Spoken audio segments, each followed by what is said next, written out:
Accent Meubles à Montmagny pour le choix de vos meubles, accessoires ou électroménagers. Accent Meubles à Montmagny, service de livraison sur toute la rive sud de Québec. Accent Meubles, 190 Taché Ouest Montmagny, 418 248 44 44.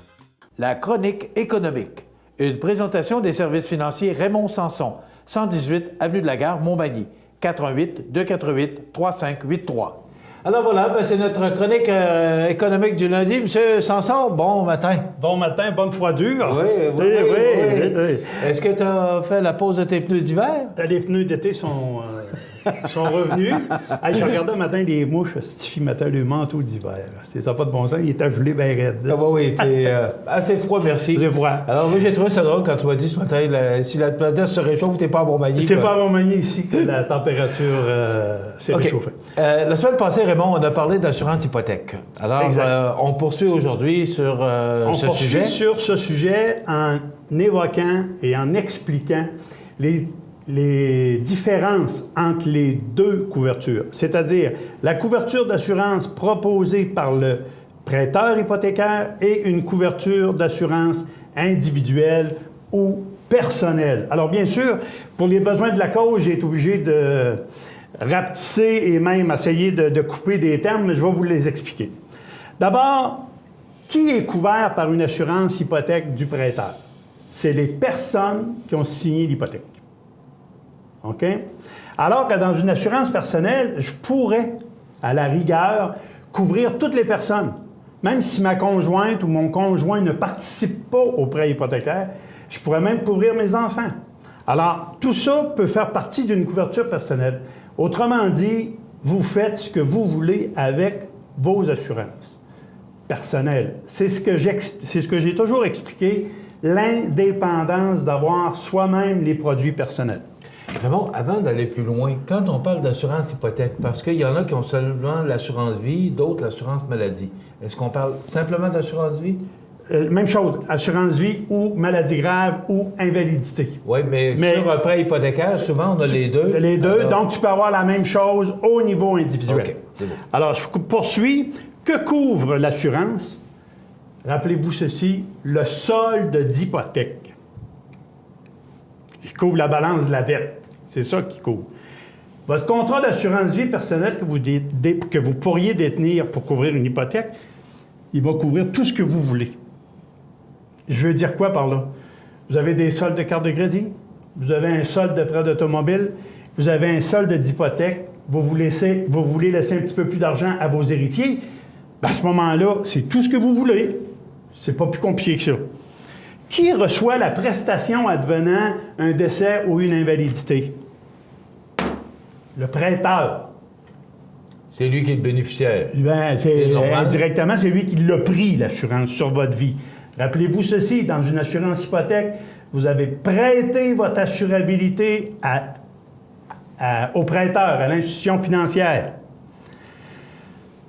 Dans ce cas-ci, si vous détenez l'assurance personnelle, c'est votre bénéficiaire qui va toucher la prestation d'assurance. C'est pas sûr de comprendre, parce que là, le prêteur n'oblige pas d'être le bénéficiaire. Ah, non? C'est comment est-ce que je vous expliquerai ça? Le choix des termes. Il faut faire attention à la liberté de parole maintenant. Oui. Alors, voici. Oui, on va le choix. L'institution financière ne peut vous obliger à assurer votre prêt, ne peut vous obliger parce qu'ils détiennent une hypothèque sur votre bâtisse, sur votre résidence.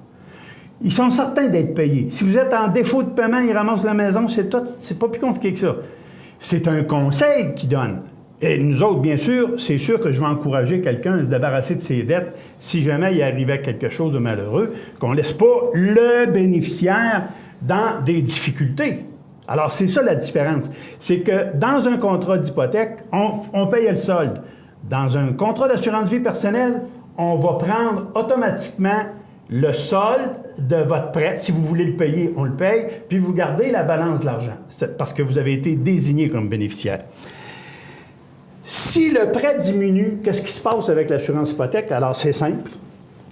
La couverture diminue. dans le cadre d'une assurance vie personnelle, votre montant d'assurance reste le même et les couvertures restent les mêmes. C'est important de voir la différence. C'est qu'ici, au fur et à mesure où le prêt diminue, votre couverture d'assurance diminue, ce qui ne veut pas dire que vous n'en avez plus besoin. Et si, entre-temps, votre assurabilité a changé parce que vous avez eu un problème de santé, si vous devez renégocier une nouvelle hausse d'hypothèque, bien, vous devrez resoumettre de nouvelles preuves d'assurance. Ça, c'est important. Alors qu'ici, votre montant d'assurance reste le même, puis on ne coupe pas vos couvertures d'assurance en cours de route ou en cours de contrat parce que votre assurabilité a changé. Alors, c'est bien important de comprendre la différence. Mais le montant payé ne diminue pas, lui. Non. Si je change de prêteur, voilà le gros hic. Vous changez de prêteur, vous êtes en bonne santé, il n'y a pas de problème. Vous allez pouvoir resouscrire auprès d'un prêteur ou l'assureur qui couvre le prêteur. Mais si votre assurabilité a changé, oh pardon, ça ne marche plus. Alors, c'est ça qu'on veut dire ici.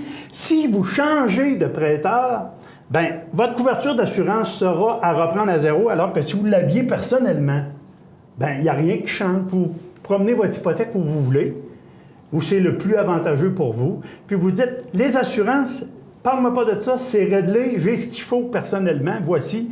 Si tu en veux une preuve, mon assureur va t'en fournir une preuve. Et ça, on peut le faire à n'importe quel moment pour n'importe quel prêteur. OK? Retenez ceci, n'importe quel prêteur peut avoir une preuve d'assurance que vous détenez auprès de l'assureur. Il s'agit tout simplement d'en faire la demande.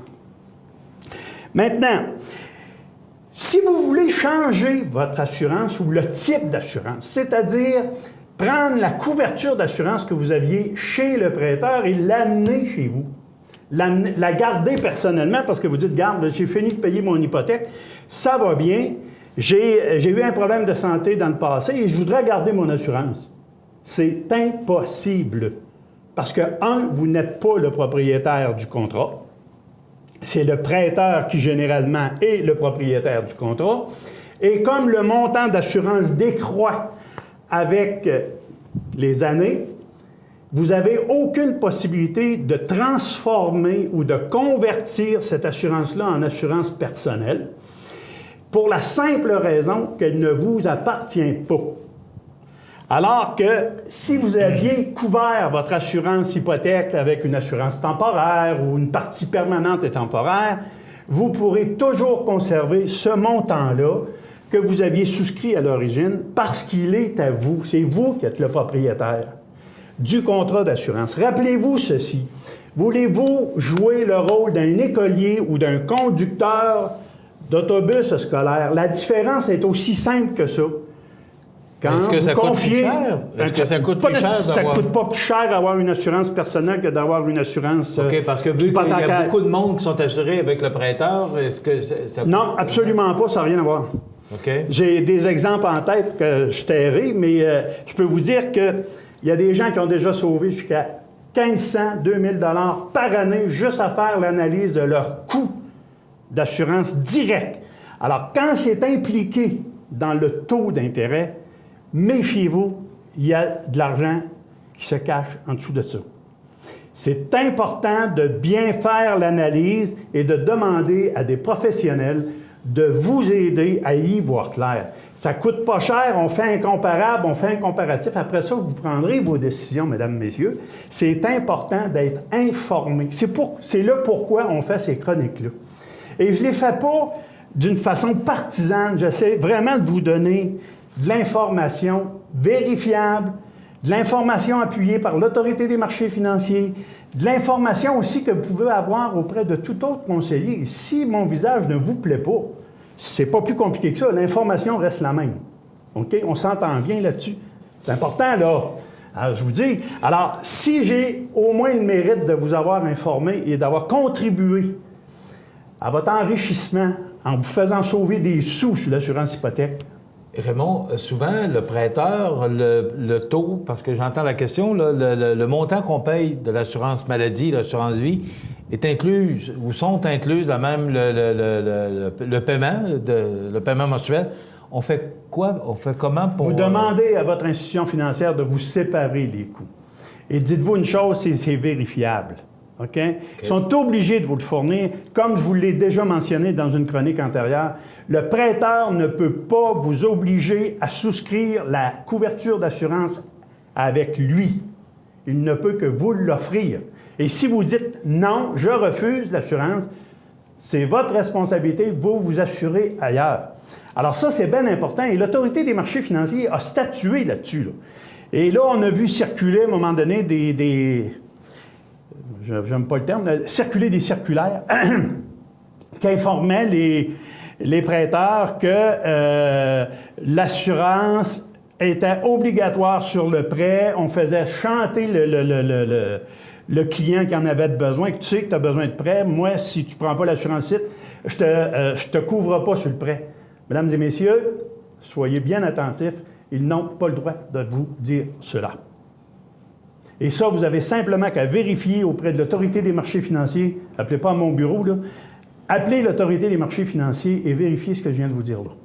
C'est très important qu'on fasse la distinction entre un prêt et une assurance.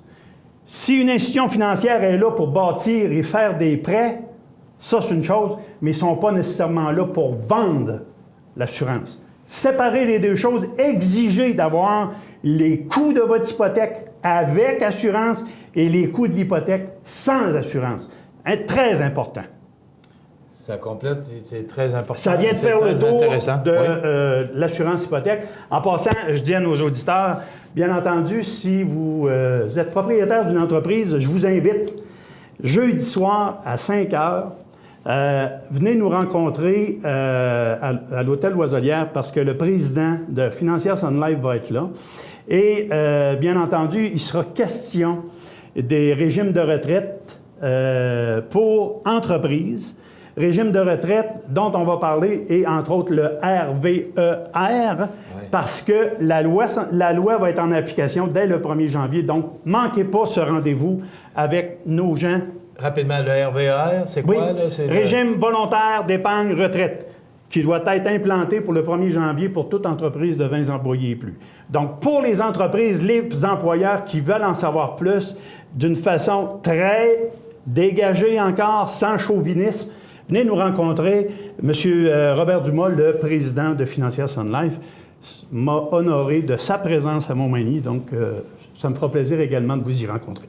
Merci Raymond Sanson. Bienvenue, Michel. Bonne semaine. Voilà, c'est cette chronique économique présentée par les services financiers Raymond Sanson, incorporé sur la rue de la Gare, 248 35 83.